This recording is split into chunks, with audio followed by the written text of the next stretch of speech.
one goal. Advance to the dance. Visit MyrtleBeach.com. Big South Basketball Champion. We'll see you in Myrtle Beach. Myrtle Beach. Myrtle Beach Madness. Buy your tickets today.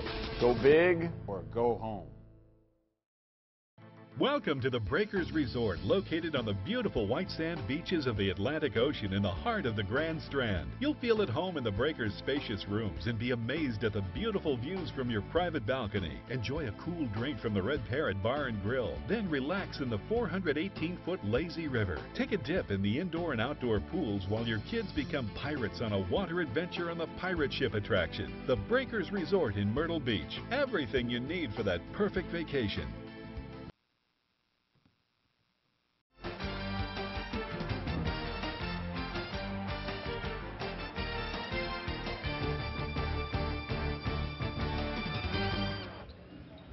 .11:39 to play in the first half, and right now, Van, St. Edward getting twice as many shots than Franklin leads to a 6-point advantage, and on the backboard is where you look for that. That's right. It's 6-1 on the backboard. 3 of those are offensive.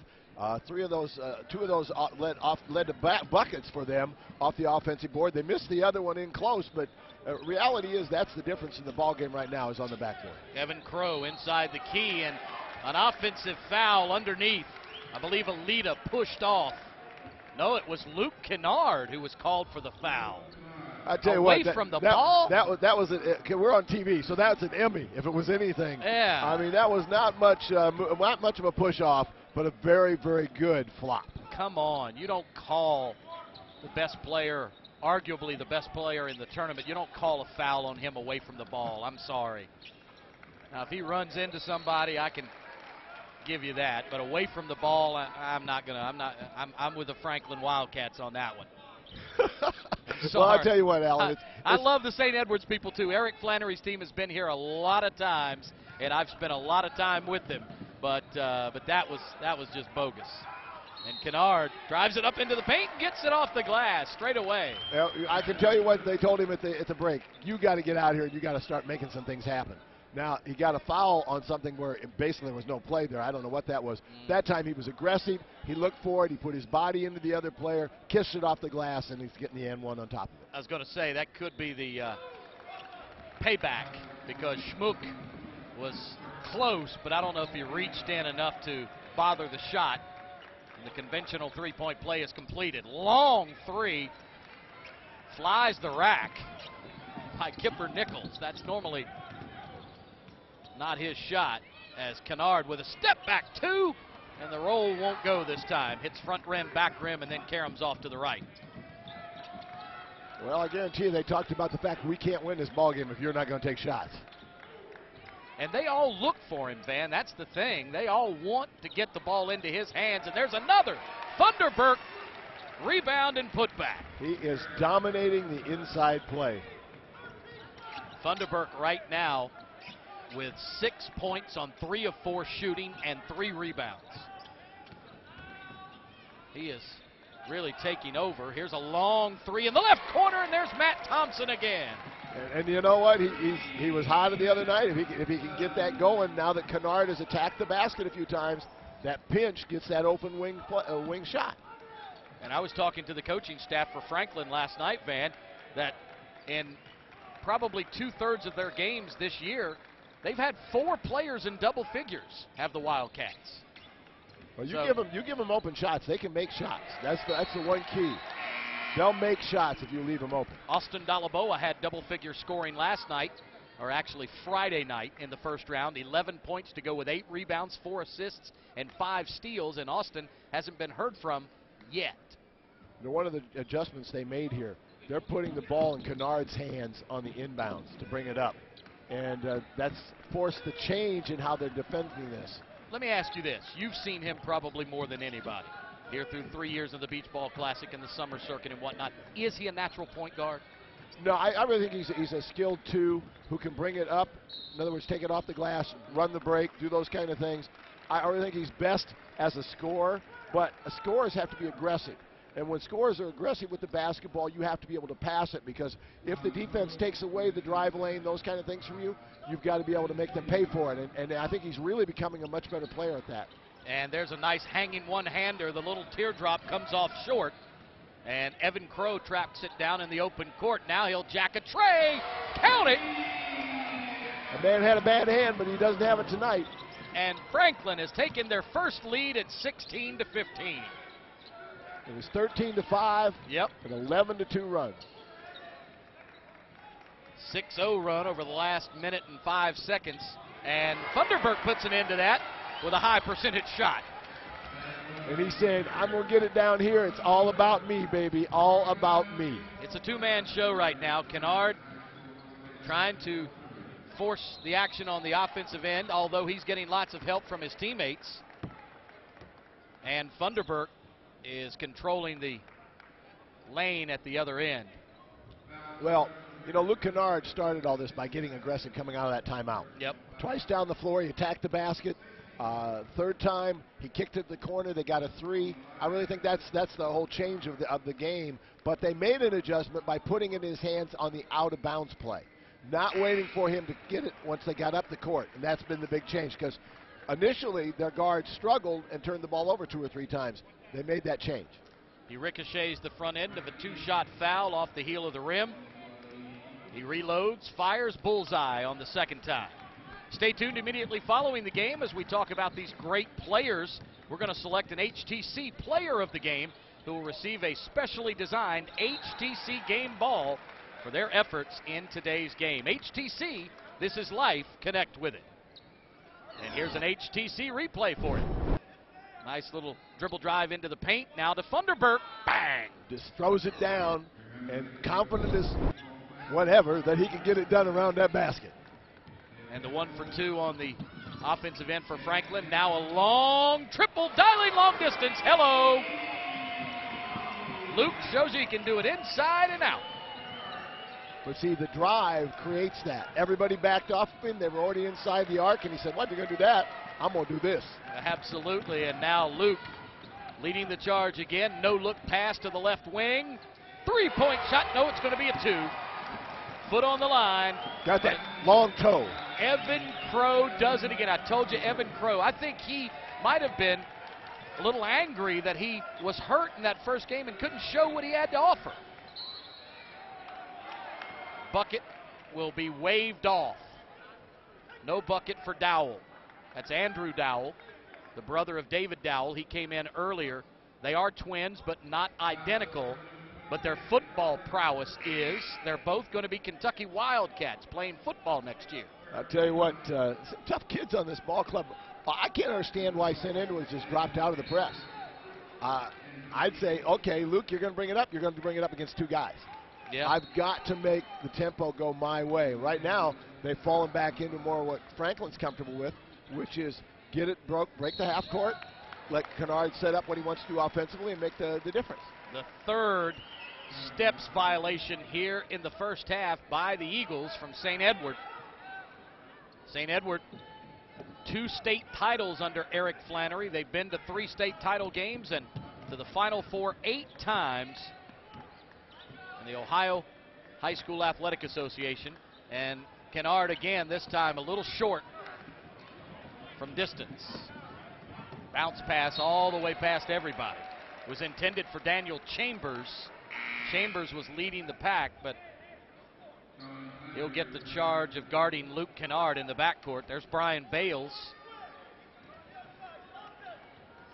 Got a few new faces in for Yeah. St. Edwards. We've cleared a few guys off the bench, getting a little different look, get some fresh legs in, I guess, to put a little more pressure on the ball. Sean Flannery back in the ball game. David Dowell, along with Michael Ryan, Darren Knowles. It's actually Andrew Dowell, not David, but a beautiful feed inside for Alita, and Alita gets hammered. But a body like that, he can take it 6'5", and he's a pretty stout football player at Franklin as well. And there's Eric Flannery taking a look at him. Well, I'll tell you what, right now Eric's trying to figure out, boy, we had it going our way early. What happened? Yeah. I got to figure out what am I going to do to change that. And, of course, his big fella's got a couple fouls, so that's not a place that he wants to have him sitting on the bench next to him. I was sure Jordan Alita's not happy that this game is on TV. He just threw up an air ball from the foul line. You know, had a little cement on it. It was a little heavy. Now took it off. He's okay with the second one. He got it down. He strips the net on Feels the a lot better about himself now, Alan. Yeah, absolutely. Back in the ball game is Jake Rydell for Franklin.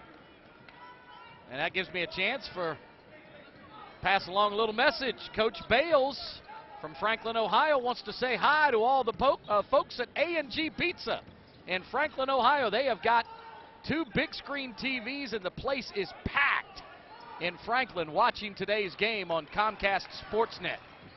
So thank you to A&G Pizza, and Coach Bale says it's the best pizza in town. Well, I bet you it is.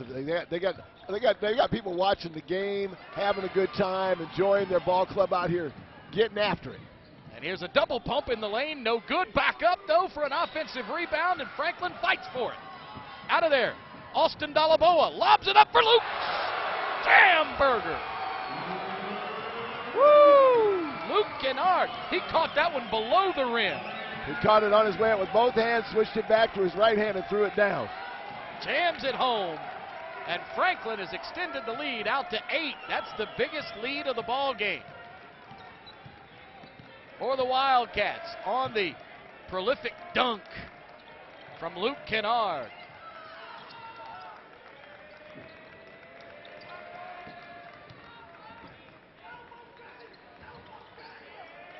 Double team in the left corner. Back outside for Flannery. Inside, Michael Ryan back for a 3, short, but they got the shooter's roll. That one counts for Daniel Chambers. You know, the funny thing is, we didn't recognize this right away, but Alan, when Darren Knowles went out of the game, when he got popped in the nose, and right now he's got a tissue up his nose trying to keep the blood from running. When he went out, the game changed. It was 13-7 when he got hurt.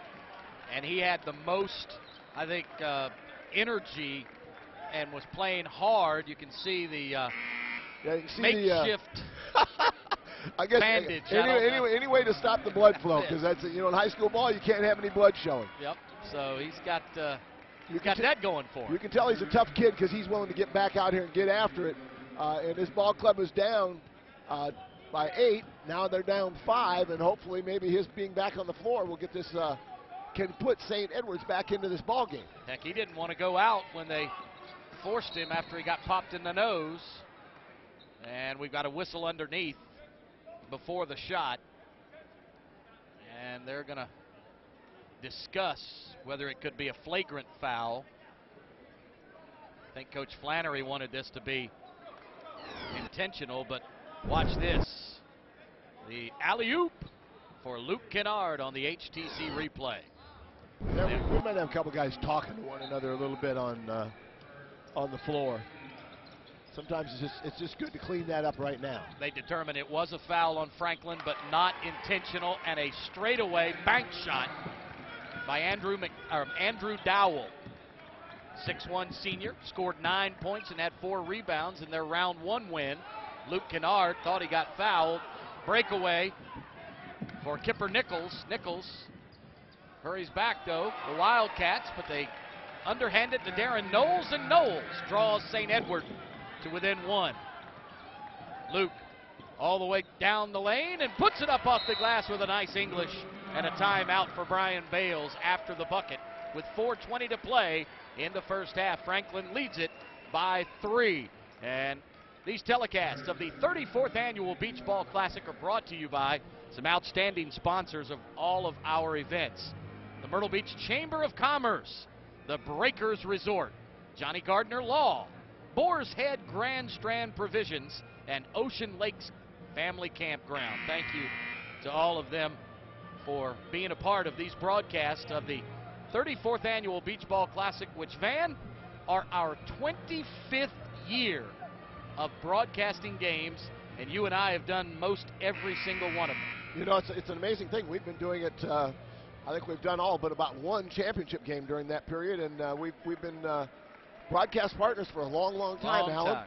We've done radio programs together. We've done a lot of things, but there's nothing more fun than the Beach Ball Classic. You're absolutely right. I've been on the committee now for 27 years, and 25 years we've broadcast either on radio, the internet, and now this year, the American Sports Network and Comcast Sportsnet, all across America. We appreciate people being with us wherever you may be tuning in.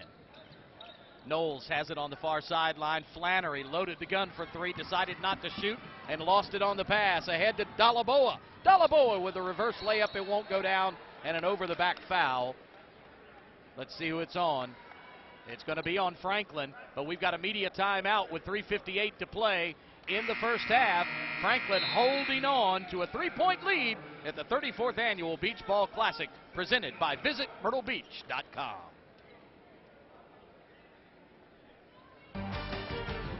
Try to go out with a 3-1. Don't miss a chance to win the perfect Myrtle Beach vacation. Register now for your chance to win a 7-day stay in an oceanfront beach house. Treat your family or friends to a trip of a lifetime. Soak up the sun and fun and experience true Southern hospitality while enjoying quality time together. Nothing beats escaping to the beach. Enter today before it's too late. Click now and register for your chance to win a trip to beautiful Myrtle Beach, South Carolina. Got game? Then bring it to Myrtle Beach, South Carolina. The city of Myrtle Beach hosts more than 3,000 teams and 10,000 games each year and features first-class tournament facilities. From the expansive multi-purpose Grand Park Athletic Complex at the Market Common to the state-of-the-art all-weather synthetic track at the Doug Shaw Memorial Stadium. From home runs to hole-in-ones. If you've got game, then bring your tournament to the city of Myrtle Beach, South Carolina. During the holidays, our days become even busier with holiday parties and, of course, shopping. HTC is the place to shop for that perfect gift, and they're also happy to help you through the holidays by connecting you with family and friends, being your little helper with online shopping, and settling in with you for a good movie at the most wonderful time of the year. HTC will connect you to everything on your wish list. For a limited time, get a $100 bill credit with new activation or upgrade. Call HTC at 369-8968. HTC, this is life. Connect with it.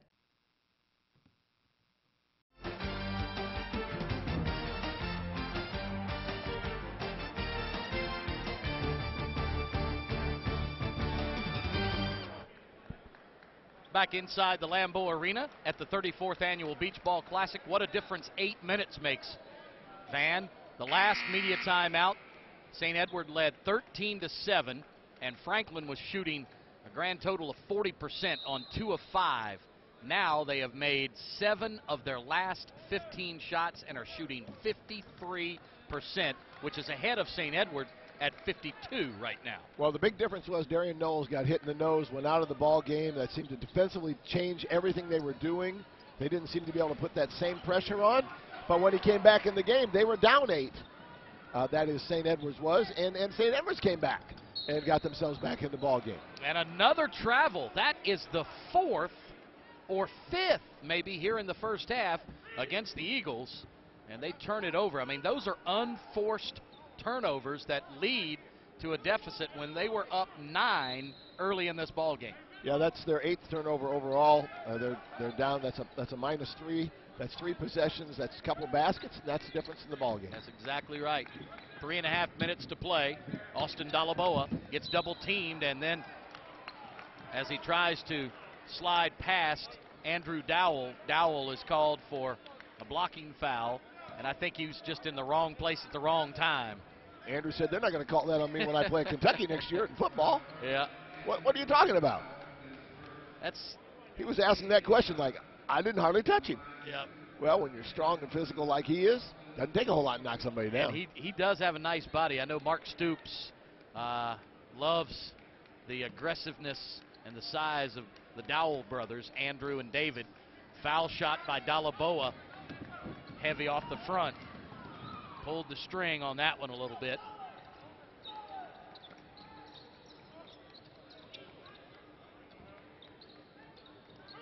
Well, it amazes me that an old Hawkeye that played for Hayden Fry would like physical players. Swish. Outside the Mark arc. Stoops played for Hayden Fry. I thought I'd throw that one in there for my Hawkeye fans. He's an Iowa guy?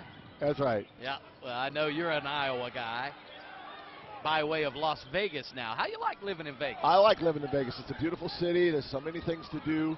By the way, most people have the misconception. The Strip is such a small part of our city. Oh, I know. We have 2 million people there. There's so many other things to do that it's just a great place to be. And I tell you what, I enjoy it immensely. My wife loves the weather, and that's the real key. When Mama's happy, everybody's happy. There you go. Uh-oh. I think John Hagan missed that one. That was off Mark Thompson, or excuse me, Matt Thompson. I was talking about Mark Stoops. But Matt Thompson, I thought, touched that ball last, but John Hagan, right on top of it, on the sideline, said it was last touched by St. Edward. So the Franklin Wildcats get it back. There's a reach in by Dowell, got away with one. Dalaboa puts it up on the run, no good. Skying for the rebound was Darren Knowles, and he's going to go coast to coast with it. But the roll won't go, and coming out, ripping it off the glass was Luke Kennard, ahead to Dalaboa for the layup. Unselfish Luke Kennard, you know, there he had the chance. He could have taken it himself. Saw his teammate ahead of him, made the pass. Got to love that. The Duke fans are going to love the way he plays. No question about it. He, as many times or as many points as he scores, I can say this without reservation, Luke Kennard is a very unselfish player. Well, yeah, and the thing, as I said earlier, I think he's a skilled too because he is a scorer first, because that's what you're going to want him to do. But he can run the break. He can make the pass. He can attack the basket and see the guy in the corner, and he's not going to be a guy who isn't going to pass it to somebody who has a better shot. And that lead pass is the difference in the ball game right now, 29-27. 1:45 to play. Cross court, baseline. And an offensive foul. I think David Dowell got one back right there. Actually, that's Michael Ryan. Ryan got one back as he flopped a little bit, but Dalaboa did put the arm out, so that was justified. Well, you know, Michael Ryan had a big smile on his face because I think he thought he got away with one, because I think he thought he was a little close when the guy turned. I do too. I think he kind of flopped, and right as the ball got there, and another three goes all the way down and spits back out. Offensive rebound, 2 of them.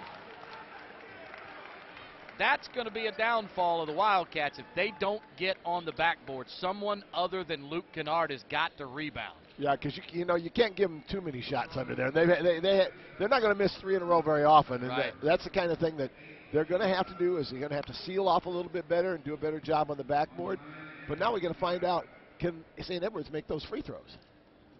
Andrew Dowell rims out the first one, and St. Edwards shot only 68% from the line in round 1, while Franklin shot 86% from the charity stripe. Both teams 57% from the floor, but Franklin 53% from the bonus sphere in that first game, and that could come, into play late in the ball game if Franklin continues to light it up from distance.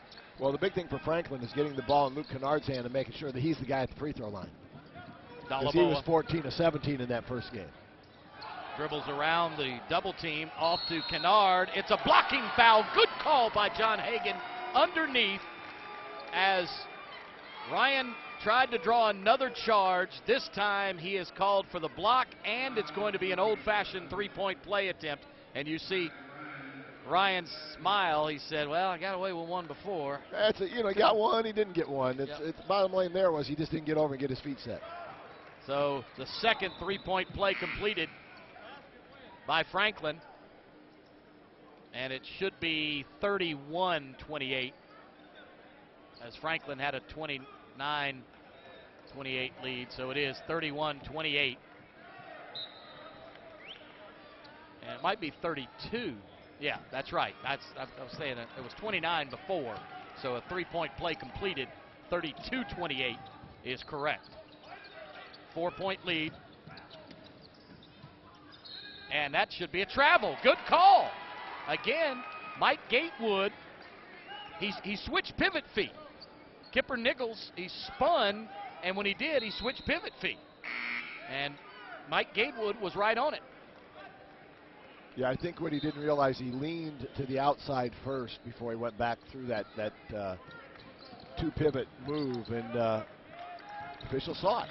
Peyton Knott into the ball game for the first time for Franklin's Wildcats. He runs the offense right there with the ball. Now far side to Luke Kennard.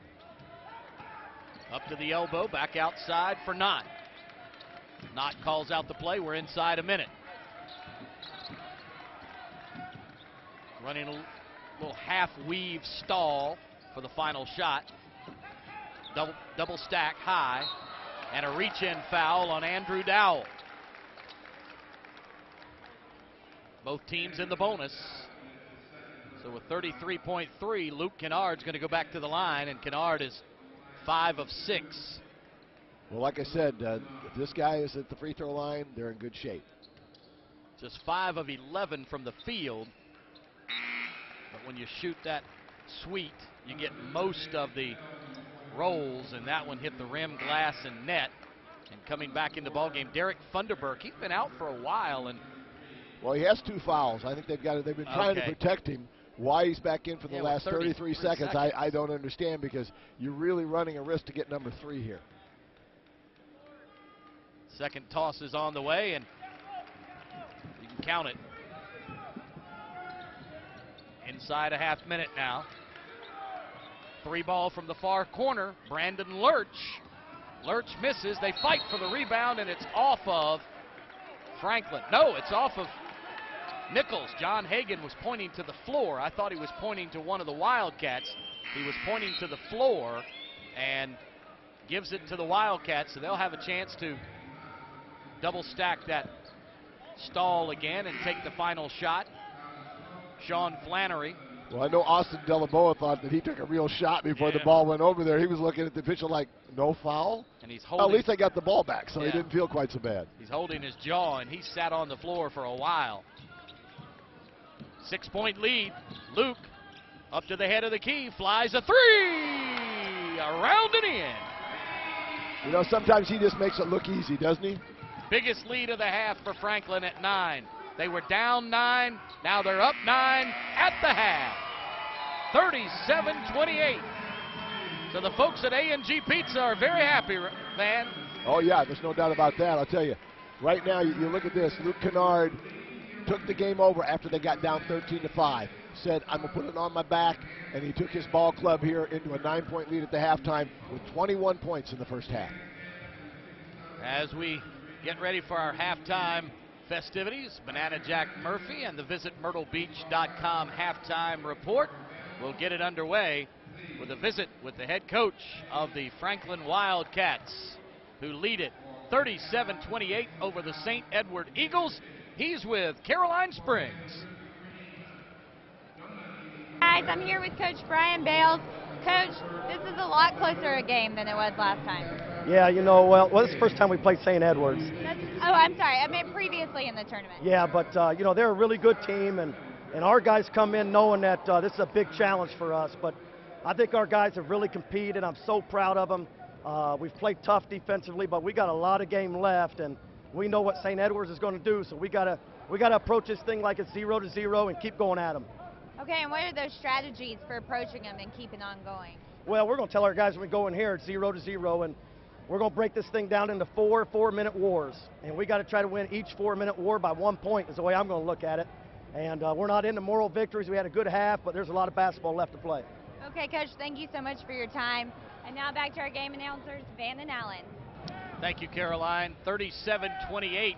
It's halftime in the second quarterfinal game of the day. We'll have 2 more after this, but Franklin, Van, down 9, turns it all the way around to lead by 9, and they got a slow start, but shooting 55% at the break. We'll have a chance to break it down after we come back with a visit from Jack Murphy in the Visit Myrtle Beach halftime report as Franklin leads it 37-28 from the 34th Annual Beach Ball Classic presented by VisitMyrtleBeach.com.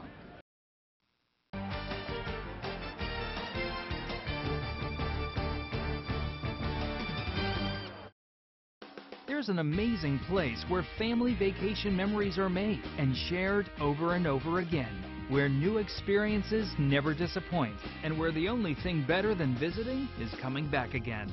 Book your family vacation at visitmyrtlebeach.com and discover amazing values on area accommodations and family-friendly attractions. There's never been a better time to visit Myrtle Beach, South Carolina, where family time has never been so much fun. Welcome to the Breakers Resort, located on the beautiful white sand beaches of the Atlantic Ocean in the heart of the Grand Strand. You'll feel at home in the Breakers' spacious rooms and be amazed at the beautiful views from your private balcony. Enjoy a cool drink from the Red Parrot Bar and Grill, then relax in the 418-foot lazy river. Take a dip in the indoor and outdoor pools while your kids become pirates on a water adventure on the pirate ship attraction. The Breakers Resort in Myrtle Beach. Everything you need for that perfect vacation. On behalf of the Myrtle Beach Area Chamber of Commerce, I'd like to invite you to come visit our community. The Myrtle Beach area of South Carolina is a wonderful place to make memories that will last a lifetime. A place where you can spend a lot of time without spending a lot of money. So let's see what you can enjoy on your next vacation experience to the Myrtle Beach area.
Welcome back to Myrtle Beach, South Carolina. This is the VisitMyrtleBeach.com halftime report. Hello there, Mr. Krispy Kreme. Hey, good afternoon. He's got a real name, but I just call him Mr. Donut. Good to see you, Mr. man. Donut. I love that, the Donut stuff. Man. David, I'm here to tell you, I just had a very special concoction during the break.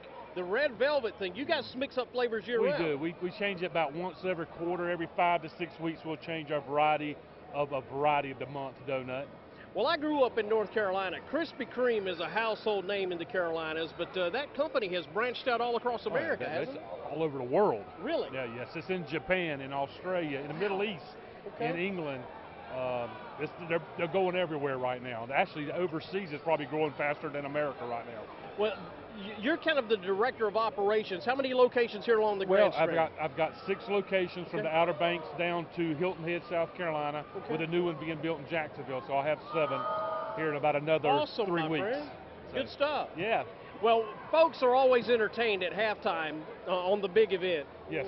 Championship Day, people come to Myrtle Beach to take part in the donut eating contest. Wow. The donut eating. See how fast you can eat 12 donuts. Let me tell you, the record's tough to beat. What's the record? 4 years ago, it was set at 1 minute and 56 seconds. For an entire dozen. You have to eat 12 donuts, and you have to swallow them completely and empty your mouth. What's the grand prize? Donuts for a year free. Wow. It might take me a day or two to get over eating 12 in such Yes. a short amount of time. Yes. But things are well at the company, great opportunities, and I know for those watching across the country, probably some franchise opportunities as well with the company. There's a few. Not in the United States, it's getting tough to find them. Yeah. I think it'll get better in the future, but right now it might be a little hard. But be patient, they'll come in. Man. But they're filling in the big areas right now, and then they'll start going to the smaller local areas. And the thing I've always loved about Krispy Kreme, when it comes to fundraising, you guys set the standard on that. There's nothing better, and it's nothing easier than doing that fundraising with Krispy Kreme. Even now that we've come out with these certificates and these cards, you don't even have to have the donuts anymore. You're close to a local store, you can sell the certificate, you come in and get a hot donut, which is the name of the game, selling the donuts hot. is 100% what we try to do. Man, Once you that's have a hot- excitement in the Yeah. South when you turn on the hot donut well, side. when Thank you you for all welcome, you do, buddy. my friend, with the tournament and in the community. Well, everybody loves us. Love it. I'm going to go get me another one. Come on back and join us in Myrtle Beach. The Beach Ball Classic continues in just a moment.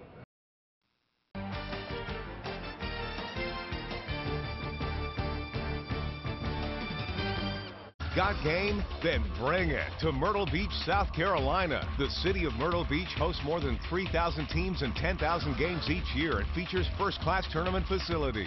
From the expansive multi-purpose Grand Park Athletic Complex at the Market Common to the state-of-the-art all-weather synthetic track at the Doug Shaw Memorial Stadium. From home runs to hole-in-ones. If you've got game, then bring your tournament to the city of Myrtle Beach, South Carolina. HTC Home Security watches over my family, home, business, and property 24 hours a day. And it's security I can afford to protect those that are most valuable to me. With free installation and a low monthly monitoring fee, HTC offers the added peace of mind and the protection that I need for the things that matter the most. Get a security system for as low as $99 with free installation. Call HTC at 843-369-8971 today. Certain restrictions may apply. HTC, this is life. Connect with it.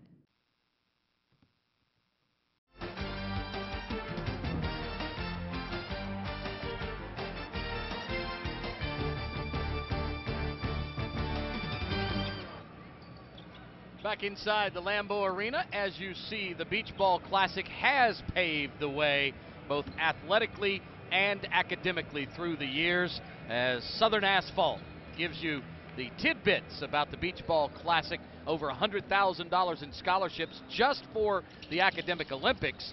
All 9 Horry County schools here in this area receive a $500 scholarship for a girl and a boy student each year, and they've been doing that for 34 consecutive years. So who knows how many thousands and thousands of dollars have been given in scholarships from this tournament and the raffle that we have involved. Well, the academic part of this is really, I think, is one of the great things about the Beach Ball Classic. You know, over the years, used to have the great academic bowl and all that kind of stuff that would have gone around it. I think that really is an amazing thing that they brought that into this, because it is part of it, because it is about the students and the student athletes and the schools that are involved. When looking at the first half, let's look at the first if half. you would have looked at the fact that St. Edward's out-rebounded Franklin by 11, had the same amount of field goals, you would be thinking right away that this was a situation that St. Edwards would be up. But St. Edwards has one stat that nullifies all that. That's the fact that they have 5 more turnovers, and the big thing is that's been the difference in the first half. Those have all turned into baskets. And Caroline Springs is with head coach Eric Flannery. Thanks, guys. I'm here with Coach Eric Flannery. Coach, down by 9 at the half. What's the game plan? Well, first and foremost, we have to do a better job defensively. We got to defend without fouling, and Luke's a great player. We got to contain him, but don't let the other guys hurt us. And then offensively, we got to finish around the basket, but we got to work on getting the ball inside out and use our size to our advantage, which we're not doing right now. And Coach, do you feel like the team was prepared over your recent win over the Myrtle Beach Seahawks for Franklin to come out this strong? Do you think we were prepared? Or? I'm asking it, sorry. Do you think you were prepared for Franklin to come out this strong? Yeah, I mean, this is a national tournament. They got a great player, great team. We're prepared for everybody to play their best. So we just have to play better. We're not playing real well right now. Okay, Coach. Thank you for your time. Now back to our game announcers, Allen and Van. Thank you, Caroline. And we are set for second half action. You were right, Van. The rebounds negated by turnovers. Each team has made 12 field goals in the first half. Only a couple of more threes by Franklin, but at the line, they went there 11 times to just 2 for the Eagles. Yeah, I think that was the other stat that we didn't get to before we went to Caroline. But the reality is that 8 for 11 versus 1 for 2. Yeah. And when you got big guys like they've got at St. Edwards, they should be getting the line more, especially with those offensive rebounds they were getting. And speaking of offensive rebounds, Franklin got a couple right there, and Evan Crow makes St. Edward pay from just inside the foul line straight away. And a travel. He did. He shuffled his feet. That was Kipper Nichols. He took a little jab step and then slid that back foot. Kipper's having a really tough game. He's had a couple travels.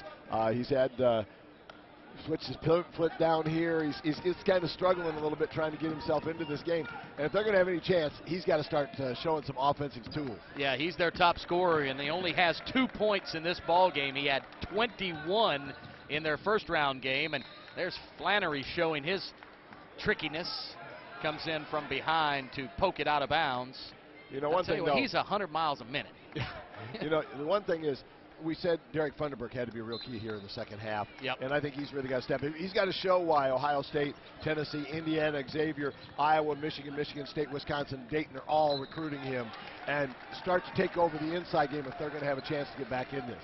You can forgive Luke Kennard on that one. He saw Jerry Laguerre, the official, in the black and white jersey. Of course, Franklin wearing their black jerseys tonight, but hey, Jerry was open. He was open. He could have took the shot. You know, he passed it up. Jerry was open. And Alita gets a hand on the ball as it. I remember I watched that once in a college game where the coach was and they were in a black uniform. The coach was in black, and the player came down and threw it right to his coach. and his coach looked at him and said, "Good pass." Yep. He said, "But coach, you were open." Just underway second half, and you're right, Kipper Nichols, he's struggling a little bit today, and I hope he gets it together because you need to have him. I mean, I like to see everybody play well. Just everybody give it your best effort, and who wins, wins. Nice inside to Funderburk and a foul by Alita. Well, the end of that story was, though, in the after the game, in the press conference, they asked him, "Coach," he said, "Why didn't you take it?" He said, "I didn't have any eligibility left." There's Funderburk, and as you said, everybody wants him. Only played 3 minutes in that opening game. He had a cramp in his hip, and he just could not go after the first 3 minutes, and his first free toss is heavy.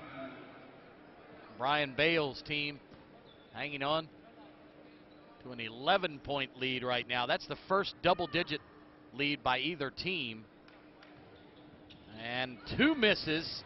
But an offensive rebound for Nichols. Nichols, dribble drive baseline. Shovels a pass underneath, but Luke Kennard gets a hand on it, and then a reach-in foul by St. Edward. Van, just a note for you. Did you know that Ohio is one of the top states in the country to visit Myrtle Beach each year? In 2015, Allegiant Airlines will provide discount direct service from both Cincinnati and Columbus. Cincinnati, of course, the area where Franklin is from. Columbus, we have a team here from Northland. And Spirit will provide discount service from Cleveland, which is right where St. Edward is located, near Lakewood. Well, I tell you what the folks are going to love about that from Ohio. They're going to love the fact that both those airlines fly nonstop. And they're going to fly nonstop into Myrtle Beach because that's the way they fly. And they're going to really like that. I'll tell you what, they're discount airlines. You will pay for your bag, but the bottom line is this: it's still cheaper than a lot of the other places to get here, and I love the one thing they are, non-stop. Yeah, you've flown Allegiant a lot. I've never flown Allegiant, but you being a Midwesterner, a lot of people coming. We grew up with it. I come out of Cedar Rapids and Des Moines a lot of times going to places like Vegas and Mesa, Arizona, and places like that. So, yep, those are great airlines. The folks in Ohio are going to love it, and I'll tell you what, they fly all year round, so coming to the Beach Ball Classic, just hop on Spirit or Allegiant. Next year, you can be with us right here. Awesome. And that's a 2-point shot for St. Edward. At the other end, Evan Crow nails his 3rd trifecta of the ball game in 4 attempts. So he bounces back from, I don't want to say a subpar game in round 1. He did score 8 points and dish out 4 assists, but as I said earlier, I think he was a little upset. He didn't get to his 13-point average, and he injured his hand, so he wasn't able to finish the game. Well, you know what? 3 buckets of ice can make a big difference in an oversized hand. It has definitely made it for him tonight because he's stroking the ball really well. Hey, we want to thank our Lucky Dog Television Productions crew for the outstanding effort on today's broadcast. They do 4 games every day. These are the same people. We don't switch them out. They don't take a break. They work 4 games. They're not like us. We don't, we do one and we take a couple of games more off. than that, Alan, they got to overcome us. That's right. They have to overcome. That's exactly right. Director Donald Smith, Technical Director Robbie Biscoff, our replay technician Jay Burgess, that is Jay Money as he is known. 3-point shot no good. Graphics coordinator Natalie Adams, Luke Kennard with a putback. Now that's what they're doing. They focused on, and I'm sure Brian Bales talked about the offensive glass, and they have gotten 3 offensive rebounds here in the second Putting half. up a much better effort, being much more aggressive around the basket, knowing that if you give those same ones up in the second half, they might turn those into buckets. In and out from downtown for Sean Flannery. He made a 3 in the first half, but this one is batted away. Out of bounds inline, and it'll go to Franklin. Our camera operators are Nick Townsend, Jim Lewis, Rafael Rivera, and Brian Moore.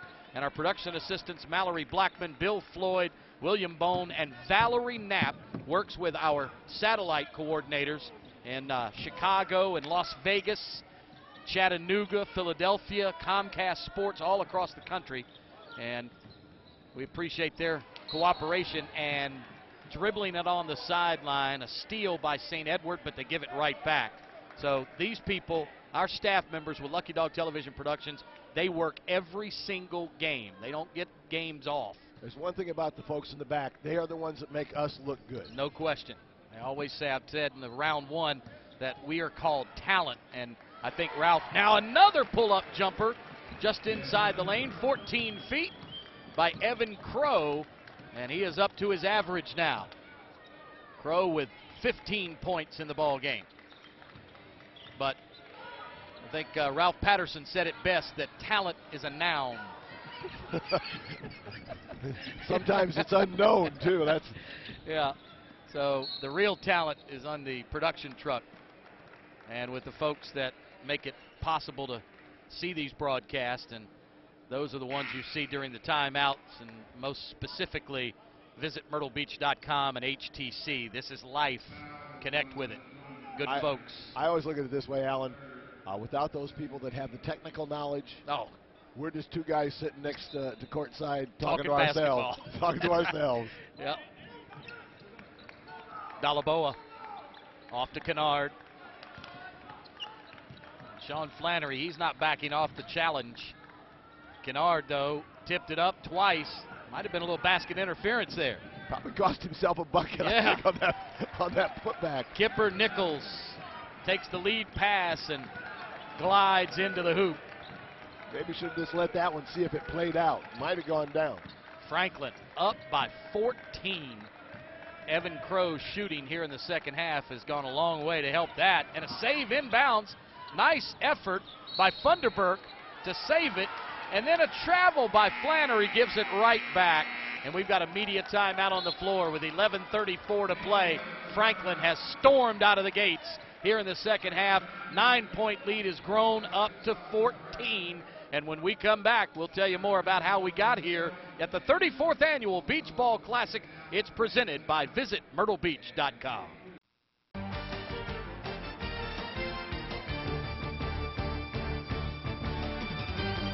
Are you ready for a beach break? I'm Rick Elliott with Elliott Beach Rentals in North Myrtle Beach, South Carolina. For over 50 years, our family has been providing oceanfront beach homes and condominium vacation rentals. Start your vacation search today at ElliottBeachRentals.com.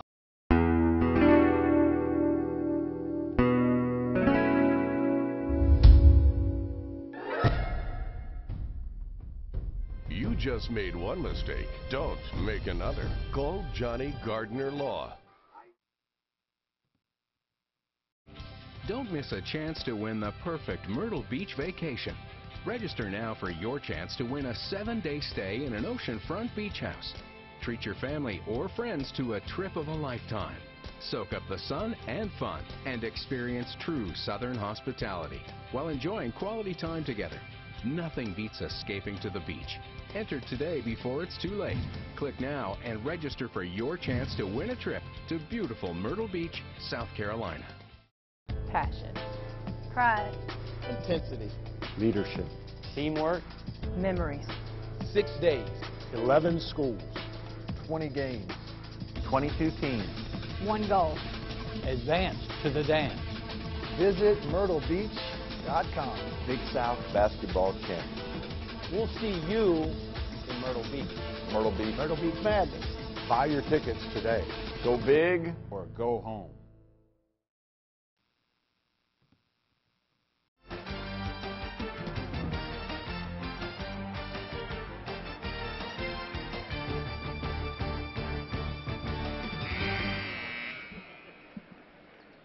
Back at the Myrtle Beach Convention Center, it's the 34th Beach Ball Classic. The St. Edward Eagles jumped out to an early 9-point lead. Franklin recovered late in the first half, went on a 6-0 run to close out the half, and now lead it by 14 as they jump to a 46-32 lead after this timeout. Well, the big thing is in the second half here, they've really been aggressive on the board. They've cut that deficit almost down in half on the backboard. They've been very aggressive. They make their free throws. They're getting the second efforts. And right now, St. Edward's got to find a way to change the tempo of this game and to create some more offensive opportunities for themselves. And we've got an offensive foul. This is the second one that Mike Gatewood has called on Luke Kennard, but at least this one, he had the ball in his hand.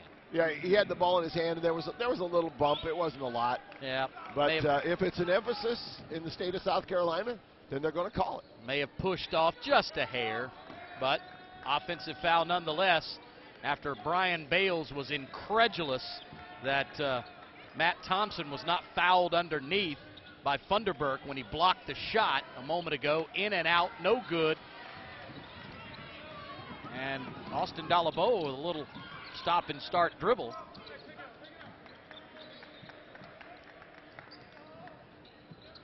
Three ball on the way, too strong.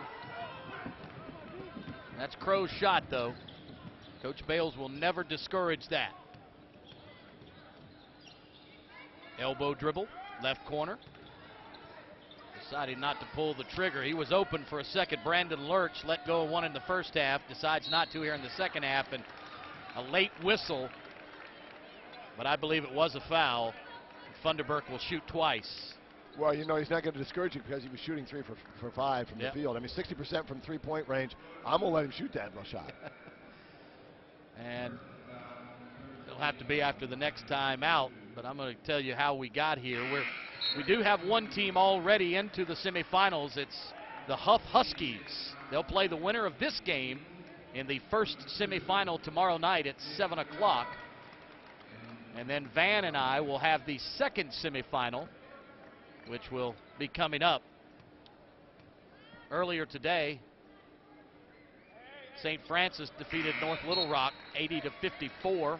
Scott County, Kentucky knocked off the local product, Socastee Braves, 71-33. And Huff defeated Spring Valley 71-58. And our quarterfinals that are yet to come, Knott County Central from Hinman, Kentucky. And I love their coach's name, B.B. King. Yeah, I'll tell you one thing about Knott County. They can shoot the basketball. Yes, they can. And all 5 players have played together since they were in grade school. They've had the same 5 starters since in 3 years in a row. And we got a foul on Franklin again, so they're starting to weigh on the Wildcats. But Knott County Central plays Sagemont from Jacksonville, Florida, who won the Florida State Championship last year. And wrapping it up is your boys from Las Vegas, Bishop Gorman, taking on Shadow Mountain. So the West Coast comes east to play in the Beach Ball Classic quarterfinals. That's right. I'm going to be back to do that game, I think, tonight. Yes, you are. I'll tell you one thing. I'll tell you, Bishop Gorman, you're going to see as much size as you will ever see on a high school basketball team. They at times will go 7 foot, 6'11", 6'11", in the lineup, and they pass it well. They play well together. Then they're going to go 6'5" with Nick Blair and 6'1" with Richie Thornton. So I look at it this way: that's a big high school team. Oh yeah. Knowles drains 2 foul shots and draws his team to within 10. And this is a 6-0 run for St. Edward over the last minute and 37 seconds, and Franklin has missed its last 4 shots. Well, the big thing is trying to change the tempo and get them into something they're not comfortable with. And a little more pressure now, a little more up-tempo on the defensive end. Ooh, a reach in. Almost a steal there. Yeah, Sean Flannery got the ball, but Mike Gatewood said he got a piece of Boy, it looked like he took it with both hands to me. I did too. It looked like a clean steal, but Austin Dalaboa gets the benefit of the doubt, and Flannery takes a seat. Other than the people watching the game, not many people care what we think about when it comes to the officiating. You're exactly right. The officials certainly don't. And a steal on the inbound. Thomas Schmuck took it away. He replaced Flannery and completed the interception. But the ball's batted away by Evan Crow. Actually, it was Matt Thompson who batted it to Crow. And now it's Luke. They're calling for the ball, but Luke with a wraparound pass to Dalaboa inside, and he's fouled. Dalaboa missed the shot, and then with the indignity of it all, the ball comes down and hits him right on the top of the head. Yeah. And Darren Knowles. But if he makes the free throws, he won't care. No, and he's a good foul shooter. Dalaboa. That could be, you could be jinxing him out. Well, he's already missed one today, so he's 0 for 1. And not having the game that he had on Friday night, Dalaboa was one of the most steady Wildcats. 11 points, 8 rebounds, 4 assists, and 5 steals. Today, 2 points and 6 rebounds. He's played good, solid defense, though, so he's done his job on the other end. So well, sometimes that's what it has to be. The thing I like about this team, they know their roles, and they step up. And like I said, 4 different players have scored in double figures in their games this year. And Jake Rydell, the 5'9 senior, in round 1 played terrific on the defensive end, had a couple of steals, played 28 minutes, and was 0 for 1. How do you play 28 minutes and only take 1 shot? Well, because your job is to get the ball up, to play hard defense, and to keep the offense rolling through Luke Kennard.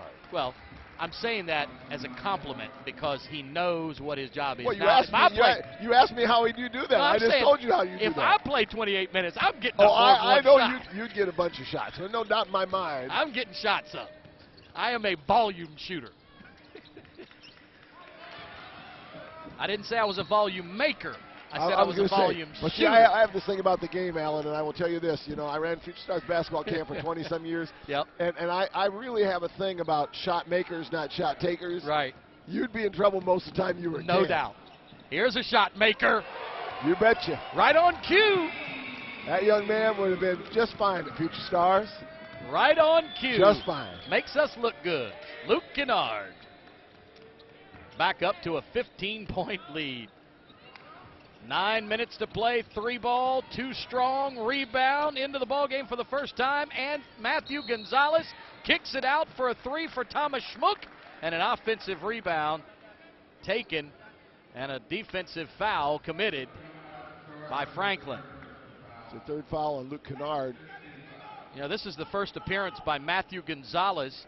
He scored 11 points and had 6 rebounds off the bench for St. Edward in round 1, and here's an offensive foul against St. Edward, and they thought, I believe that Jerry Laguerre thought that was an intentional push, but it may have just been body contact to get separation. No, I think if you look at this HTC replay here, that was a little bit more than just an unintentional push. You think? There was a little contact there. Yeah, there was definitely contact, but I don't know how intentional it was. I think he wanted to get separation, and here's a throwaway. Tough by the freshman. That's Peyton Knott. He's going to be a good one, says Coach Bales. Outside, wide open. Gonzalez 3. He knew it was coming off. He headed for the backboard. As soon as he let go of the shot, he knew that one was going to be either short or way off the mark, and Brian Bales admonishes one of the Wildcats for their defensive rebounding. 8:33 to go, so we're close to the final quarter.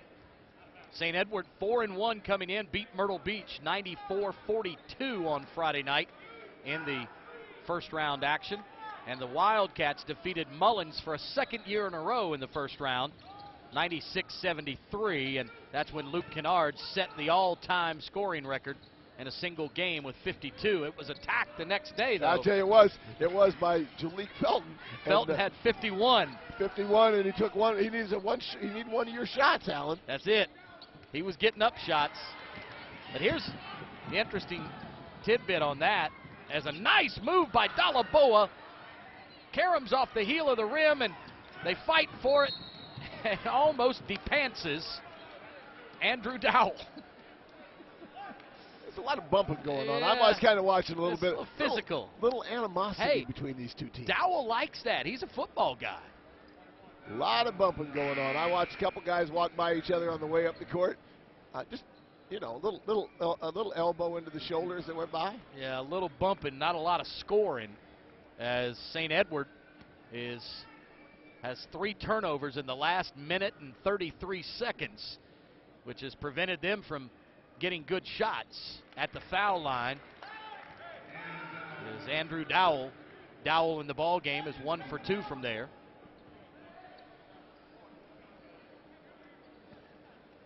And for Franklin, it's fun. These teams, they've never played each other before. But there's got to be, they see each other in the AAU circuit. These kids all play against each other throughout the year. So it's kind of one of those things where they know when they go home, they're going to hear about it. Well, Kennard is up to 26 points for the ball game on 8 of 18 shooting. 3 of 5 from three-point range and 7 of 8 from the line. If this result stays the same, I think that Luke Kennard might be the HTC player of the game right now. You think? I think He's had a lot of help, though. He's had a lot of help today. And I said if Matt Thompson kept shooting and Evan Crow came back, and now the St. Edward people, they have, they confer and get it right. Eric Flannery he applauds John Hagan as he walks by. Flannery has gotten the short end of every stick today, just about. He's drawn the short straw just about every time. And I'll guarantee he feels that way, too. Oh, yeah. It's like Ralph Patterson said, coaches don't want a fair shake. They want every call. Well, that's what they consider fair. That's right. That's fairness to them. Yes. Give me every call, I'll be a happy camper. Here's Funderburk. Outside 3 for Kipper. And Kipper a little long, but the tough guy, Andrew Dowell, cleans the glass and goes back hard. Kipper has really struggled from the outside. Yeah, he has. I think he's 0 for 5 from out there. Normally he shoots about 33% from that distance. A couple of those down, next thing you know, you're back within 2 or 3. So it's one of those things where it doesn't take a player being too off to really hurt your ball club. And tonight, he just hasn't been able to make those shots.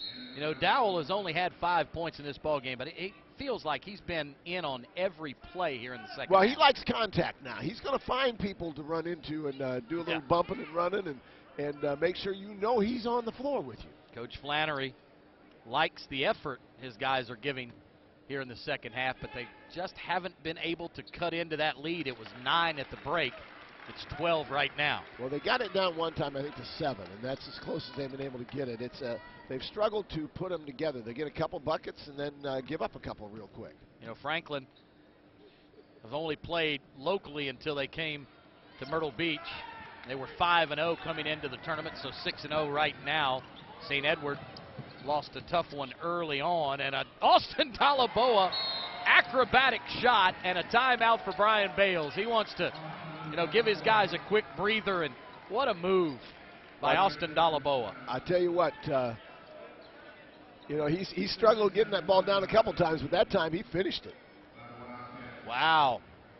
Ralph Patterson helps me out with a football score. We've got the Russell Athletic Bowl going on right now. The Clemson Tigers taking on the Oklahoma Sooners, and the Tigers are dominating 27-0 in the Russell Athletic Bowl down in Orlando, Florida. And here's an HTC recap replay.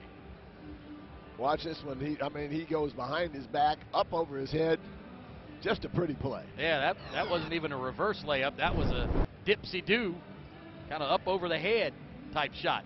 Hey, the announcers of this game are selected by Coastline Sports Media and approved by the Beach Ball Classic Executive Committee. These telecasts are produced for the exclusive use of our audience. Any rebroadcast, retransmission, or other use of the accounts and descriptions of this game without the express written consent of Coastline Sports or the tournament's executive committee is strictly prohibited. I want to thank all of the viewers and networks that we're on. You're watching the 34th Annual Beach Ball Classic from Myrtle Beach on the American Sports Network, Comcast Sportsnet, and regional stations throughout our great nation. Even worldwide, online at beachballclassic.com. MertleBeach.com. And all 20 games will be televised this week, courtesy of the management of hundreds of community-minded affiliates and the hard work of their staff and ours with Lucky Dog Television Productions, Coastline Sports Media, and the Beach Ball Classic. We appreciate you joining us for these broadcasts, but we'd love to have you join us here in the beautiful Grand Strand of South Carolina. Find out how by going to visitmyrtlebeach.com and learn more, but you'll always have a front row seat at the Beach Ball Classic on the station you're watching right now. Here's a fight under the cylinder by St. Edward and a couple of extra shots, and Derek Funderburk, who has been quiet since that flurry in the first half. This is 11th and 12th points and a turnover by Franklin, so the timeout maybe didn't result in the what Brian Bales statistic wanted. that Luke Kennard would like to get rid of is the turnovers. Yep. Of course, he's had the ball a lot. He's been asked to do a lot with the basketball, but he has 7 turnovers all told, and that he's kind of been both the difference maker on both ends. Knowles hangs and fires with a baseline jumper left side, and now the lead is back down to 10. Luke may have gotten away with a walk right there. Throws it away. Flannery up underneath. Knowles to Nichols. It's down to 8.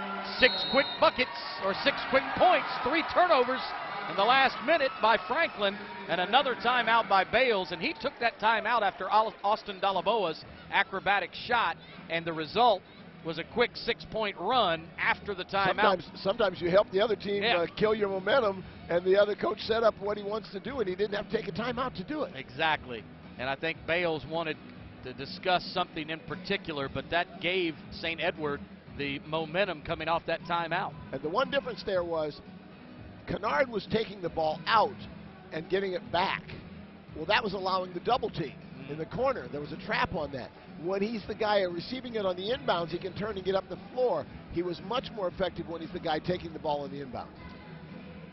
Well, he's going to have to hold off a furious charge by the St. Edward Eagles. They have never given in, even when they were down 15. They're not going to roll over and go away. This is a ball club that won a state championship. They're not a team that's going to do that. It's really I'm going to tell you what, this game's long from over, folks. We got 6 minutes and 21 seconds. We've got an 8-point game. This one is long from over. I think that for St. Edwards, though, to continue to make this run, they've got to go to the press. They're going to have to keep fresh bodies out there, and they're going to have to force some turnovers. If they can do that, they can get back in it. If they let this get to half-court game, I think Franklin has the advantage. And you make a great point, Van, that this is a very experienced team and a well-coached team. As a matter of fact, Eric Flannery coached the McDonald's All-American game, which you're a member of the McDonald's All-American Selection Committee. He coached the 2010 McDonald's All-American game, but they have 3 seniors and 2 juniors who were very instrumental in that state championship run last year. Well, you know, he's won 2 state championships and been in 8 Final Fours. You don't get to that in the state of Ohio and not be a good coach. Well, after the timeout, Franklin gets what they want. The ball in Luke Kennard's hands underneath, and he scores from point-blank range. Long range, 2. No good. Tipped up Funderburk, and Funderburk got fouled on the pogo back to the hole. Yeah, unfortunately, he didn't finish that, and I think he was a little upset with himself. He had the chance to dunk it, and he decided to kiss it, but when the guy bumped his arm, it went awry. Now, you're familiar, Van, with, and that's 4 fouls on, 3 different players for Franklin have 4 and fouls. The big one now. is that was Luke Kennard's 4th foul. 4 on Kennard, 4 on Crow, 3 on Thompson. The third Wildcat has 4 fouls. And let's face Jordan it, Alan, Alita. if that young man's got 4, he's going to change how he has to play. And that could be a big part of this with only an 8-point lead coming down the stretch. Yeah, this will be the longest 5 minutes and 50 seconds in Franklin basketball history. And Luke almost traveled. St. Edward fan wanted to travel. And Luke loses the ball. It goes off of Andrew Dowell. But, you know, the funny thing is, Austin Dalaboa might have got away with a double dribble there. He had the ball, dropped it, picked it up, and dribbled it again, but they didn't give him possession on the first one, but I'll tell you what, that was real close. Luke Goes 1-on-2, outside for Crow, 3 on the way. That is an enormous shot. Tell you what, young man who had a hurt hand has come back and really been a big part of winning this ball game. And the crowd at A&G Pizza just exploded because that was a big time shot, and at the other end, Nichols answers. You know, he's been quiet. He hasn't been able to make that shot.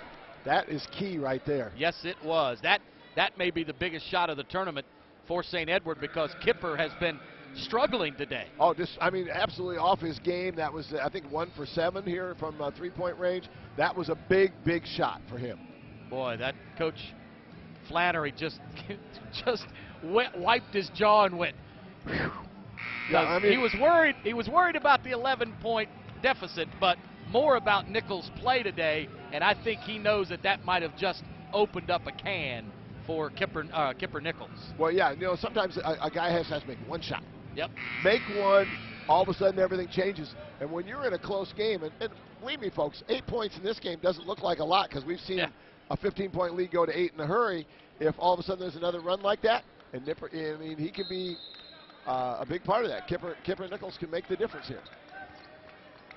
Especially because we've got to see how Luke Kennard is going to handle having 4 fouls.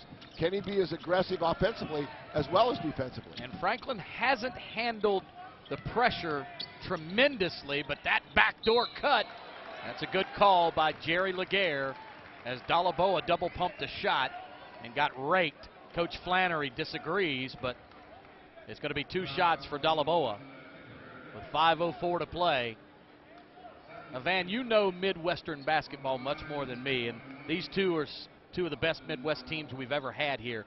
But with a Class Division II team in Ohio playing the Class I state champion, how big of an upset, or is it in your mind? Well, it's a minor upset. I don't consider it a big upset because I'll tell you what, it also depends on who's on your team. You get a player like Luke Kennard, it makes a difference. And we're going to see here how close this was on this one. It was definitely a foul. It was the back player that got the foul. Yeah.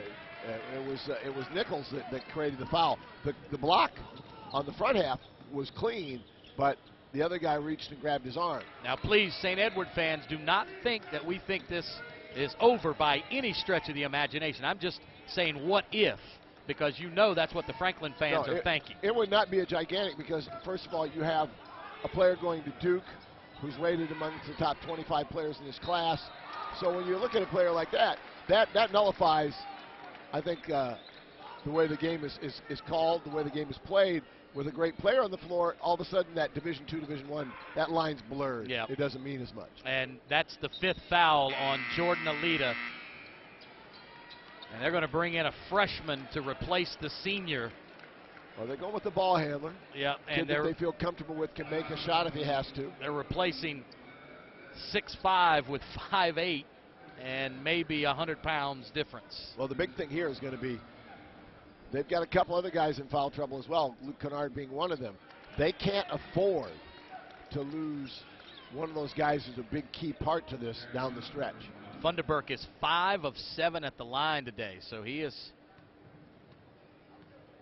got nerves of steel right now, cutting the lead back to 8. 6 of 8 from the foul line. And the 2 guys they can't afford to lose for Franklin are Crow and Kennard. Guess who has 4 fouls each? Yeah, both. Crow and Kennard both have 4 fouls, and Thompson, their 3rd shooter, has 3, but Kennard is the recipient of the foul here. So I tell you what, with 4.5 minutes left, if I'm Coach Flannery, I am going and saying, get the ball to the guys that they're guarding. Attack them. Make them play defense. If I can get a foul on one of them, I have an opportunity to really get a chance to take this game at the end. String music on that first one. Because you don't want him there. Because if he's there, he may beat you. He made a bunch of them on Friday night. He reloads, refires, and hits the bullseye again, and it's back to double digits. Wholesale substitutions for Franklin. So they're going to try to save some of these fouls. We've got In for the first time, Cole Blevins, and he's a pretty good player. He's given them some quality minutes last year and this year here. 3 on the way. Sean Flannery, the coach's son, steps into it. The set shot was perfect. And Well, that's he better make that shot, because I'll tell you what, Derek Funderburg had Luke Kennard on his hip. Nice play by Luke Kennard to give it up to Blevins after a beautiful pass. Double team out of the sideline. Austin Dalaboa shot a laser to Luke Kennard to get that ball up the floor and break that press by the Eagles. Well, they do a nice job of moving the basketball. They've made the adjustments they had to make early on in the game, because they struggled out of the blocks right at first. But they've really made a nice adjustment, and they've been able to attack the press. Cole Blevins, a 6'6" senior. Like I said, he had some very quality minutes here last season for the Wildcats, but hasn't played as much here in the first 2 games. But he's going to have to step up down the stretch. 4:14 to go, and it's a 9-point ball game. Make it 8. 63-55. I thought it was 9 on before, but a steal by Luke Kennard. Look at that. Little Curly Neal action for you.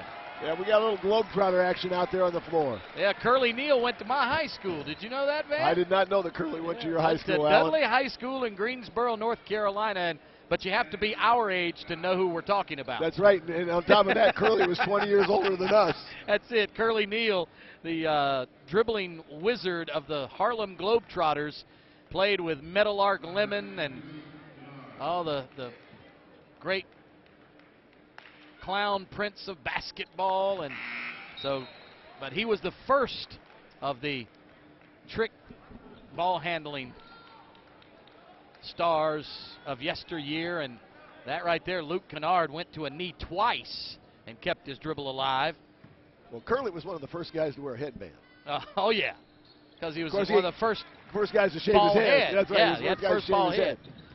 And Luke Kennard does it again, drops 2 like water, and a 3 by Kipper comes way off the mark, and then Kipper hustles back to get the steal.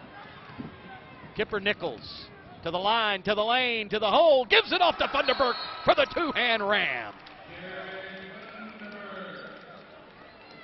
Media timeout on the floor with 3:40 to play. 65-57. The lead is back to 8, but Franklin is holding on for dear life.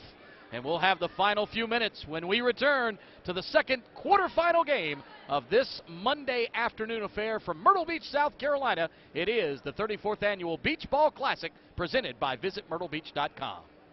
What do you think? Who was asking? Passion. Pride. Intensity. Leadership. Teamwork. Memories. 6 days. 11 schools. 20 games. 22 teams. 1 goal. Advance to the dance.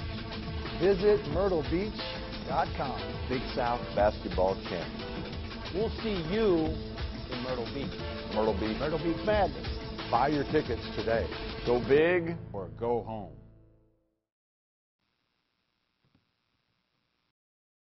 There's an amazing place where family vacation memories are made and shared over and over again, where new experiences never disappoint, and where the only thing better than visiting is coming back again.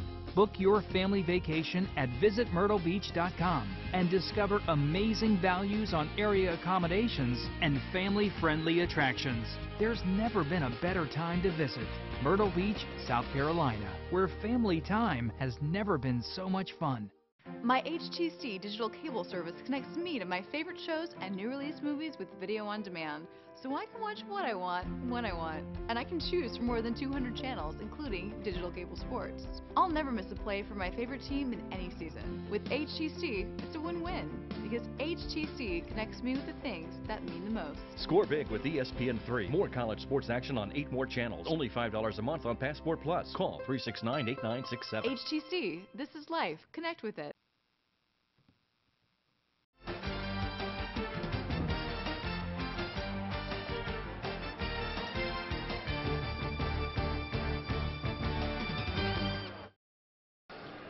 Moore as the Beach Ball Classic has paved the way through the years. 34 years we've been doing this, so I think we've got it down pat.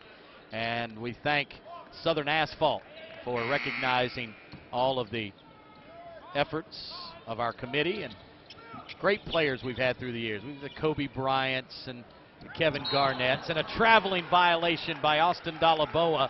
He got attacked in the backcourt. He didn't see Flannery coming, and I think it kind of startled him a bit. You know, one of the things I'm going to tell you is, Alan, you just mentioned some great names. I started to go back to look at the 80s and then the 90s when I first started coming here. And I was looking at the first year, and I came here in 1985, okay, the first time. And Jared Mustaf, Danny Ferry, people like that on the list. Jeff Lebo that same year. Yeah, I'm just like going, I can't make a list. How do you make a list when you're talking about those kind of players? I'm telling you what now, not to, and you got guys like Luke Kennard that we're watching here tonight. Yeah, well, Luke's one of the top 10 all time. There's no question.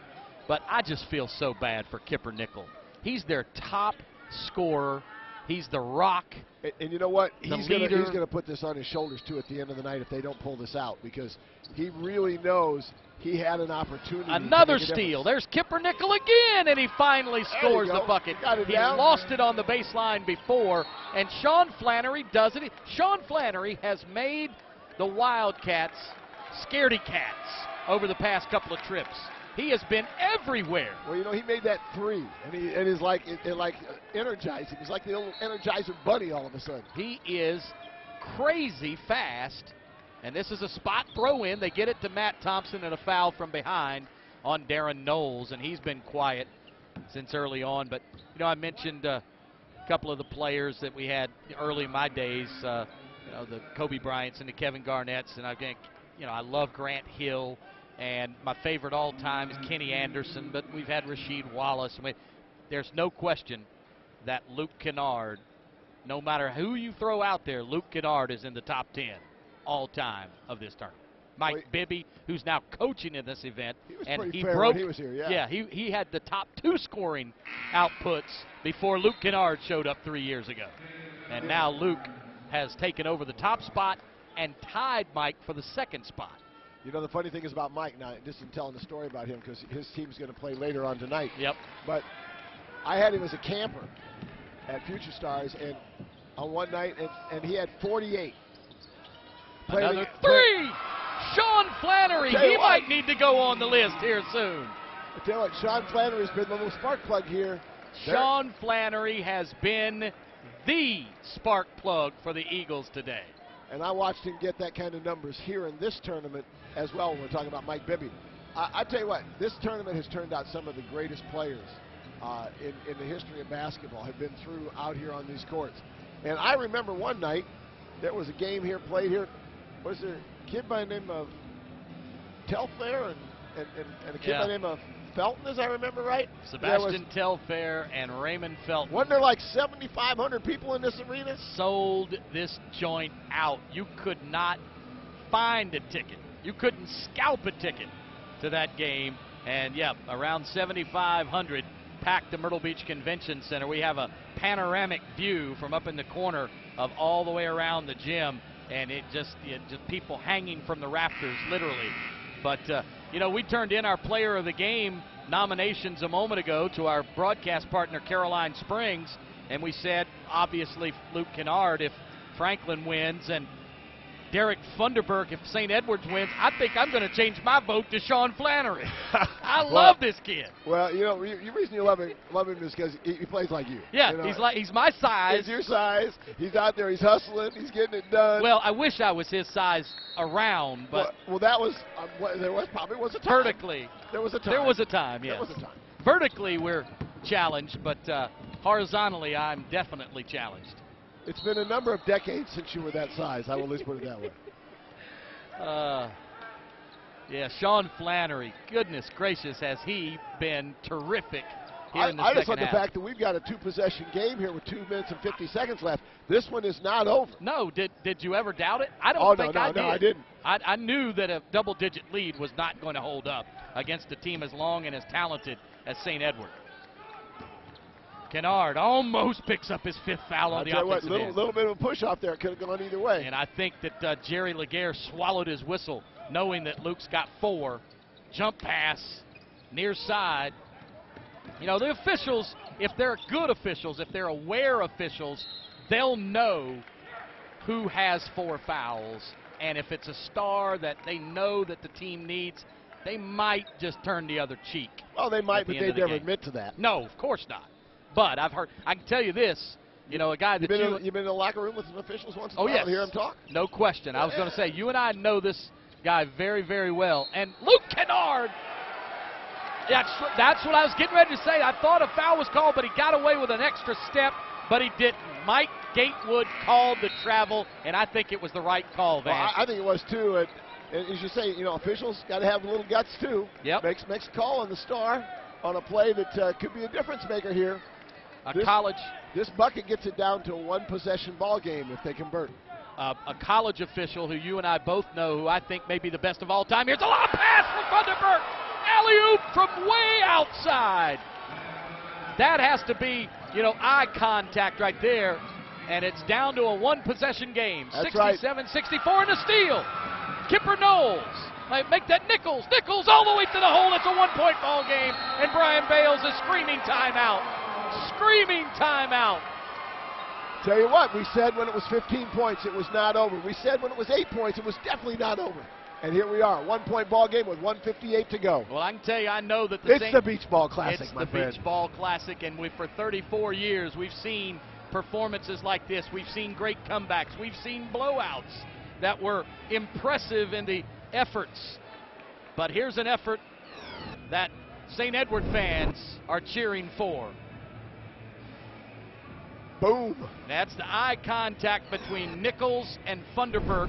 Funderburk along the baseline, weak side for the dunk. But I'm telling you, Van, I am so impressed with this. And I was going to say earlier that the St. Edward fans, I know, were upset with my question that would this be a big upset if it happened. And they were assuming that I was assuming that it was over at the time, and that was not the case at all. I just know how hopeful Franklin fans were when they had a double-digit lead and how big an upset they would consider it if Franklin is able to hold on. Well, you know, the thing is, Alan, but we qualified it all along saying this game is not over. No. And our feeling was we were going to see that run, mainly because of what I saw early in the game. I knew that St. Edwards could turn them over because they had done it early. And so sometimes it's just a matter of getting back to form. Luke splits a triple team. Takes it all the way to the rack himself and puts it up short. It's kicked around and saved to who else? And a foul. Well, I'll tell you what happened there. The ball was going out of bounds. St. Edwards player looked to throw it back in, but Kennard stepped into the passing lane, grabbed it, and made that shot. Now he's going to shoot the and one. And who else with a nose for the ball would come up with it in a scrum standing up but Luke Kennard? Right, he maybe thought he was fouled on the first play, but you know what? He stayed with it. He didn't no, I think it was get good down. No call. He didn't look at the official and say, hey, how about that? No, he kept playing. Kept playing. And he's got 34 points now on 10 of 20 shooting on the day, and he's 11 of 12 at the line. Can he make it? Yes, 12 of 13, and he has been money from the line and puts his team back up by 4. So 2 possessions again with $1:40 to play. Each team has double-figure scores, a couple of them. 34 of 35 points for Kennard, 18 for Evan Crow, 20 for Derek Funderburk, and 15 for Kipper Nichols.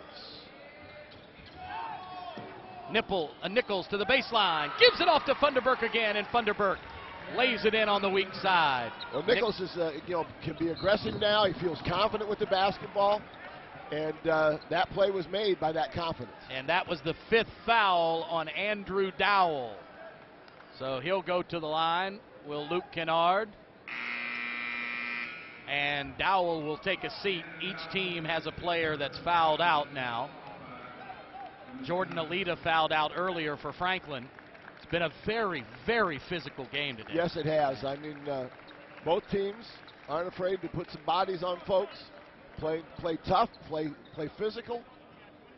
fun high school basketball Yeah, game. you know, I thought even though they have the length by far over Franklin, I think that St. Edward has been more physical throughout this tournament than Franklin. And I didn't know if the game got physical like that with the height of the St. Edward team that Franklin would be able to hang in with them, but they've hung in and more.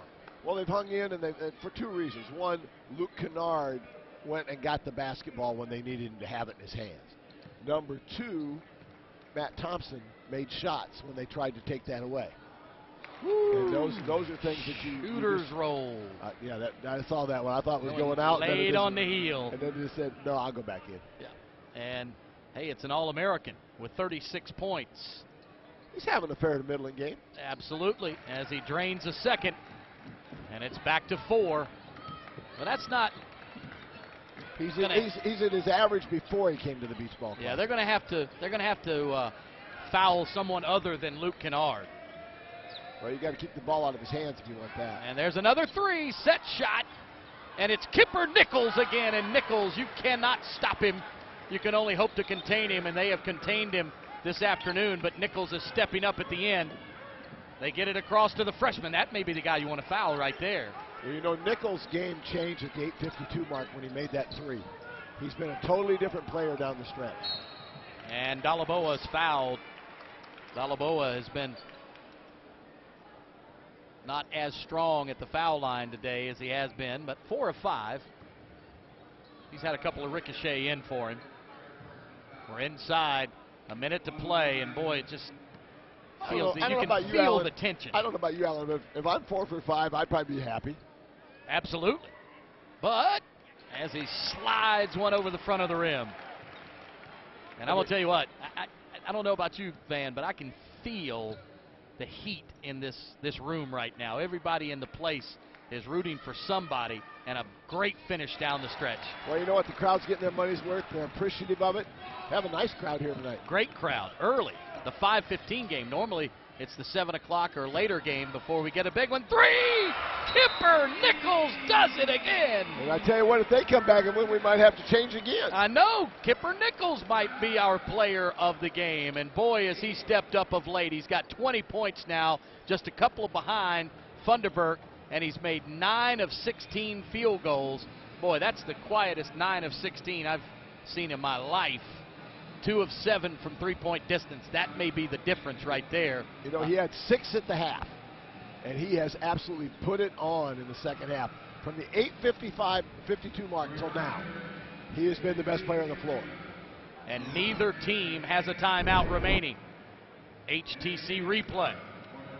Kicked it out there, in rhythm, boom. Yeah, he was wide open and stepped into that one, and Nickel got Xavier, Northwestern, and Clemson on his list. 6'7" senior, averages 18. He's got 20 right now, so he is right at his average. He had 21 in the first round, and boy, none bigger than the last minute and a half. Kipper Nickel, inside and out, has scored the last 5 points for St. Edward. Well, he's been, I think, stellar here down the stretch. You know, if they pull it out, might have to make that change. We might have to get that word out there. Speaking of which, stepping up down the stretch, Van, look at this. 4 of their last 5 field goals for Franklin, 7 of their last 8 shots for St. Edward. You know what? When you make them, it's a fun game to watch. It certainly is, especially when you need them. As I said earlier, Alan, shot makers, not shot takers. Well, there's the maker we talked about earlier. And we're down to 20 seconds. It's a 1-point ball game. St. Edward not going to allow them to run the clock out, I'm sure, but there's the foul. That's not the guy you want to foul, but even if he makes them both, it's still a 1-possession game. And Flannery, I just love his effort. That was a very smart foul. He's down on himself. He should not be down on himself. That was a smart foul because it allows the time to recover and to either tie this game or win it. Now, for him, the way he's upset is it was his 5th. But the reality is, he may have helped his team have a chance here because whether he makes one or both, it's still a 1-possession game, and you're going to have the basketball with 14 seconds able to run a play and get the shot you want. Great look at Sean Flannery there. My book only had him with 3. That would have been his 4th, but The official book says 5, and Flannery, I just love that kid. He is just action personified. And back to a 4-point game. Make it a 3-point game as they hit a 3 on the last possession. It's Thomas Schmook who's going to get it across the timeline to Knowles. Back to Schmook. Now near side to Nichols. 7 seconds. Nichols to Schmook. Over to Funderburk for 3. All the way over the bucket. Luke Kennard throws it to the other end, and the Wildcats go crazy.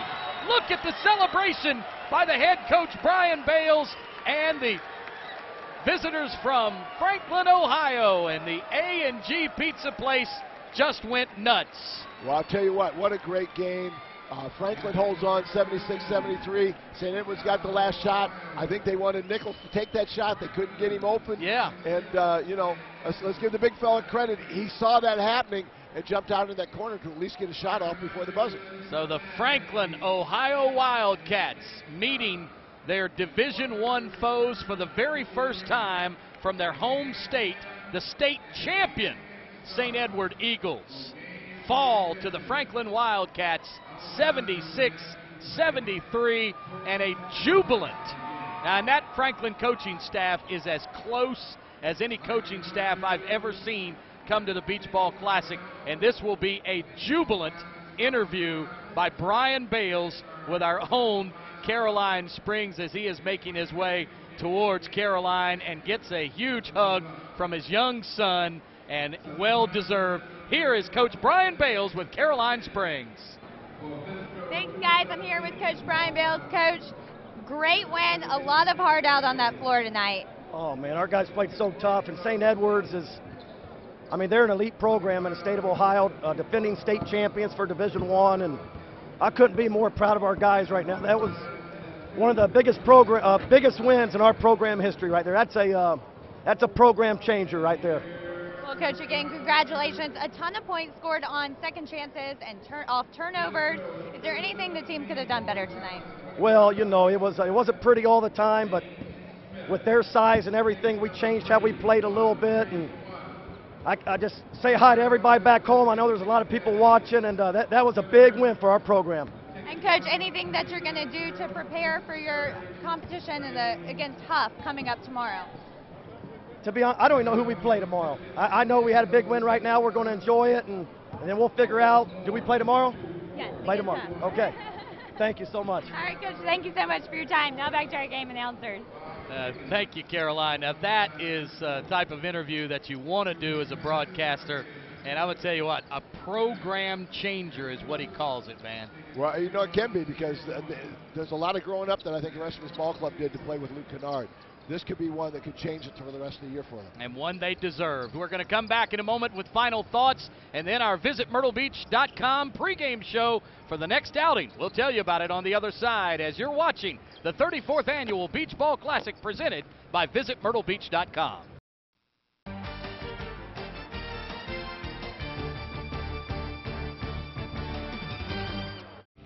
Don't miss a chance to win the perfect Myrtle Beach vacation. Register now for your chance to win a 7-day stay in an oceanfront beach house. Treat your family or friends to a trip of a lifetime. Soak up the sun and fun and experience true Southern hospitality while enjoying quality time together. Nothing beats escaping to the beach. Enter today before it's too late. Click now and register for your chance to win a trip to beautiful Myrtle Beach, South Carolina. Myrtle Beach, South Carolina is upping our game with a brand new state-of-the-art indoor sports complex. The Myrtle Beach Sports Center is just steps from the Atlantic Ocean and features 100,000 square feet of year-round tournament and event space. The center offers a combination of 8 regulation basketball courts, 16 volleyball courts, and more. With over 70,000 square feet of free span space, this massive venue can host everything from mat sports to trade shows. For more information or to book your event, contact the Myrtle Beach Sports Center today. Are you ready for a beach break? I'm Rick Elliott with Elliott Beach Rentals in North Myrtle Beach, South Carolina. For over 50 years, our family has been providing oceanfront beach homes and condominium vacation rentals. Start your vacation search today at ElliottBeachRentals.com.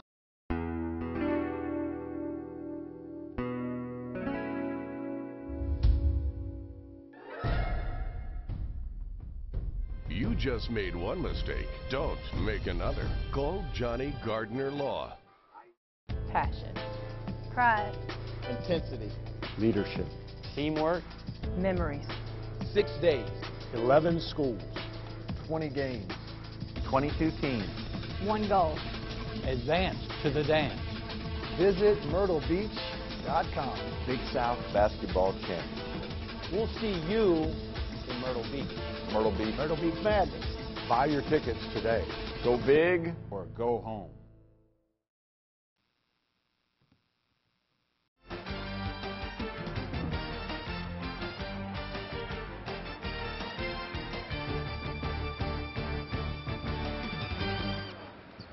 And as Southern Asphalt tells you, it's great to pave the way. And boy, paving the way is what Brian Bales and the Franklin Wildcats did today. I told you during the break there that my mentor in this basketball game, Dan D'Antoni, used to tell our teams at Socastee High School that there's very few occasions in life that you get to be the happiest person on earth. I think we have about 25 guys in that Franklin locker room that are the happiest people on earth right now. Very definitely. Those kids are enjoying themselves right now. They were, I'll tell you what, they were sweating bullets towards the end there, but they held on. They got it done. They put the ball in the hands of their star. He knocks down 4 or 5 straight free throws. The difference in the game, Luke Kennard got it done, but his teammates supported him throughout the game. They found themselves as a team, and I think they look forward. Matt Thompson, the guys that play with him, Delaboa and those guys. Now they got confidence. They can play with anybody in their state. The rest of the year is going to seem a lot easier than the Beach Ball Classic. I think you're right. This is going to set them up for some great things back in the Southwest Buckeye League in Ohio, where they have won 38 straight games, and they're 3-time region champions. And when they go home, I think they'll be thinking state Division II champions. That's right. They're going to be thinking, hey, we beat the Division I champion. There's no reason we can't make a run for the state title. And they grew up today knowing how to do that. You win a game like this, you can go back home and compete anybody in your state. That's why you come to places like the Beach Ball Classic, to learn about yourself and to learn what it takes to become a champion. We said that Evan Crow would need to play well today. He did, 18 points. They got help from Austin Dalaboa with 10, but there is no choice or no question who our choice for the HTC Player of the Game is again today. You'd have to be blind and deaf not to know who this one is. It is Luke Kennard. There has not been a player with more impact in the game than Luke Kennard, and maybe in the tournament to this point. Yeah, 39.7 rebounds, and there may not be a player that has had more impact over a 3-year period, but let's say Kenny Anderson some 20 years ago, he has had that much of an impact on the overall scheme and landscape of this tournament. Well, even last year when he was hurt. Yes. It was the effect that he had. You saw in the minute. He had a great game in the opener, then got hurt, and the team was never the same the rest of the time. The year before, he was the most outstanding player in the tournament. This year, he's working towards another one of those types of awards. Well, again, what a great outing we had here today. 2 Ohio teams who come to Myrtle Beach, South Carolina, and put on an absolute show in the 5:15 game that filled the house. People wanted to see the length of the folks from St. Edward and the star that is Luke Kennard, and they were given their money's worth. Well, I want you to stay close, because when we come back in a moment, we're going to kick off the VisitMyrtleBeach.com pregame show for our next outing between Knott County Central from Hinman, Kentucky versus Sagemont from Florida, and our friends Tyler Watkins and Ralph Patterson are going to have the call of that one. But on the other side, it'll be our friend Jack Murphy and the VisitMyrtleBeach.com pregame show. Our final score here again for my friend Van Coleman, Caroline Springs, Jack Murphy, and the entire Lucky Dog Television Productions crew. I'm Alan Smothers saying St. Edwards falls to Franklin, Ohio, 76-73. Stay right there.